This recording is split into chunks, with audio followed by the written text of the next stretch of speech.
What's going on, my cool cats and kittens? It is your boy DustyWhy. Love it or hate it, I am still here. So, I've had a little bit of time to sleep on this announcement, the console reveal, and the October 15th news surrounding New World transitioning to New World Aeternum. And I originally was a little bit caught off guard and I was surprised by everything. And I still have a ton of questions that I would really like answered. But having a little bit of time to look at it from an outside point of view, I really think some of these changes that we're seeing might actually be good for the game as a whole. So today, we're going to look at those changes. We're going to get into a little bit of why I think they'll be good. And as always, if you guys have any questions, drop them down in the comments below. Smash the like button and stop over to the New World directory where you will see me, DustyWhy, live every single day streaming the game that we love so much. Let's get into it. So, with the October 15th announcement, there's still quite a few things that we've been left in the dark on. What's new? But we do know a few things. So what we're going to take a look at in this video are going to be the upcoming console releases on Xbox and PlayStation. We're going to look at the upcoming 3-boss raid, which is a New World first. We'll look at the PvPvE island that's coming into the game, a new currency that they're adding around that island, a potential round of fresh start servers, some PvP matchmaking, and then we'll touch on the new mounts that they've shown at the end, just for a nice, fun thing to end the video on. The first thing that I want to touch on a little bit more in depth is the upcoming console release and the potential eyes that that's going to place on New World as a whole. Now, I know a lot of the community has a lot of questions still revolving around what's going to happen in between now and October 15th and beyond that date. I do too. But one thing I want us all to keep in mind first and foremost is that with this amount of eyes on New World, it's imperative that we as a community come together to support the game as much as we can and make the entrance of the potential new community a smooth, welcoming entrance instead of alienating them like so much of the current community already feels. The ones of us that are left have a very important job to make this game seem like it is something that has potential and really making this a place where players will want to come in October. Now, one thing that I think will come from this console launch will be a nice stimulus to the casual player base. Now, a lot of people are thinking from a very war-based perspective, at least in the community that I have on Twitch, as we are primarily war players here, but we do have a mix of everybody, so we try to keep it all in mind. The casual player base and the day-to-day player base has been significantly lacking in New World for a long time. War players have always been here and wars have been happening, but there's nothing aside from that. The daily replayability for people just hasn't been there. The new player experience in the past has been very poor, and that's been improved upon a lot. So with new players coming in and the new player experience being improved, there's a lot more of a likelihood that these new players are going to stay, and hopefully by the time this launch actually happens, there will be more of an interactive and engaging endgame to actually keep these new players here and help them transition from new player to casual to an everyday player, which some of those everyday players will then transition to competitive players. I personally took a game from the break for 10 months and came back for the Brimstone expansion. I started on fresh start servers and now I play on 6 servers. I'm in some of the most competitive companies in North America, and I was one of those casual players at first that came back to the game and just fell in love with it. So it can happen, it does happen, and there is really hope for it long term. Part of that endgame experience that's being revamped is the PvE content. And a lot of people will scoff at PvE content in New World, but at the end of the day, the majority of players, myself included as a PvP player, are going to engage in PvE content at some point, especially if this is engaging content and rewarding content. Those are two things that New World has struggled to really hit us with for a while. The hardest content that we've had in the game, it was, in my opinion, the Sandworm raid when it came out. Currently, the Sandworm has been scaled up to the appropriate level, but the rewards haven't, so there's just really no reason for people to actively run it other than to unlock the perk on their spin to win whirlwind axe. On top of that, this new raid is going to feature a first for New World. 3 bosses that get progressively harder as you progress in the raid. Now, I'm not quite sure how difficult these bosses are going to be. One thing I want everyone to keep in mind. In games like World of Warcraft, block, parries, dodges, misses, crits are all percentage based.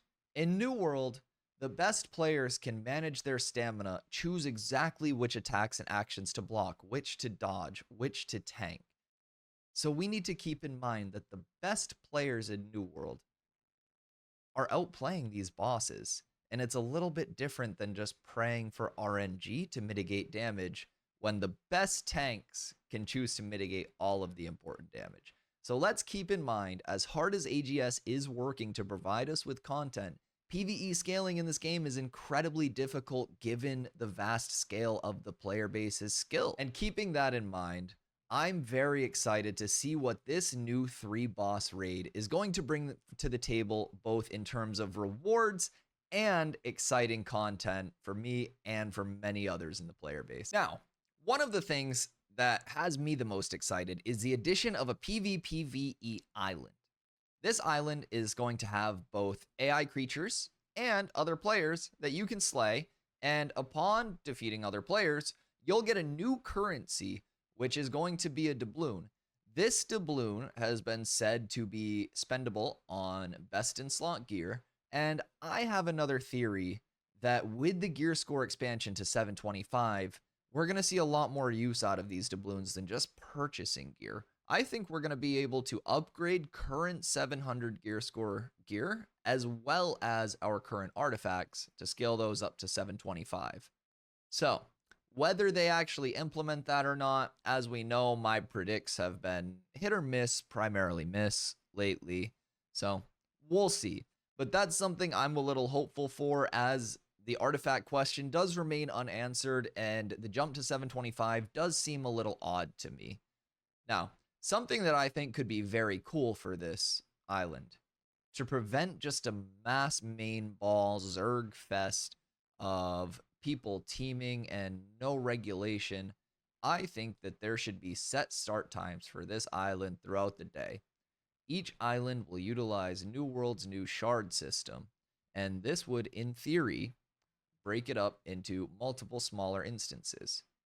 In my mind, a Hunger Games-like start where everybody picks their build, goes in, and has a dedicated spawn point throughout the map, and then from there it is a free-for-all, would be the most fun and balanced way to start everything off. It would keep it fresh, it would give a sense of RNG, and it would stop a lot of the gatekeeping that people fear with entries and exits. Now, again, that's something that I think maybe down the road a little bit more, and we don't really know a lot about the actual release of the island, but a few of my hopes for it long term that I think could really increase the fun. Next, I want to touch on something that I think is a very delicate topic in a lot of games right now, and this is skill-based matchmaking. PvP matchmaking has been something that the developers have said will be coming to 3v3 arenas. Now, while I think 3v3 arenas has largely been neglected by the developers, I'm a large fan of 3v3s, and honestly, not making it cross-server was intriguing, and then neutering the rewards from it, putting a daily limit on how much you could actually get from it, and just making the crates that you get as a reward generally not viable, ruined it for a lot of people, to the point where 3v3s don't even pop on a lot of servers anymore. OPR, being cross-server, has really taken over as the predominant PvP game mode due to its constant accessibility. Most of the time you're sitting in a queue for 20 plus minutes just waiting for a 3v3 to pop on most servers. So with that being said, I do still worry, if there are not adaptations made to Arena as a whole, that we're not going to see enough people taking advantage of the Arena game mode and playing the Arena game mode to actually benefit from matchmaking. Now, one thing that people have brought up with matchmaking is some sort of matchmaking system in OPR as well. I think this is personally a bit more of a slippery slope than Arena is. While Arena is a kill-based mode where you are trying to beat the enemy team before they beat you, secure the kills, OPR is a little bit different. OPR has a mix of PvE and PvP elements with objective control as the primary form of scoring points. So I think in a high skill OPR lobby, you would be more likely to run into 39 Bob the Builders than you would be to run into a few people trying to frag out. And I think that's something that we have to keep in mind. The number one way to win win OPR over and over and over again is typically to PvE and build those bases up. So matchmaking is something that I'm very intrigued to see more of, hear more of, and hopefully that's answered very soon for us. Now, we've talked about a lot of the really cool features that are coming to the game that I think will affect the gameplay and the community a lot. One thing that I want to shed some light on that is a little more optimistic and a little more light than some of these topics are the new mounts that we've been shown.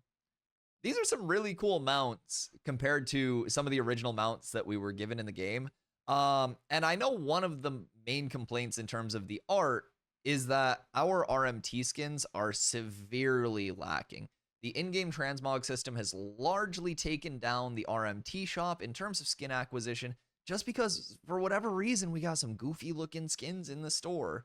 Now, I've purchased a couple myself, but at the end of the day, I'm very heavily in-game for my transmogs. With that being said, these new mounts look really cool, and that makes me pretty optimistic that we'll be getting some cool skins coming to the shop soon. And if you know me, you know I love my drip. So just a little side note to keep in mind. That wraps up what I think is going to come to the game with what we know off of the initial announcement. Now, there may be more in between what is now June 10th and October 15th. We've got right around 130 days until we actually see the launch. We've got a beta in between them, a closed beta, and what I would assume may be an open beta after that. So I'm going to stay tuned for the changes. As always, I'll be live every single day streaming New World. You can join the fun over at twitch.tv/DustyWhy, where I have multiple wars pretty much every single night, and we're always having a good yap sesh. I appreciate you guys checking me out. I'll see you soon. Stay tuned for my build guide for Season 5 and a shocking twist to a build guide. I'll see you soon.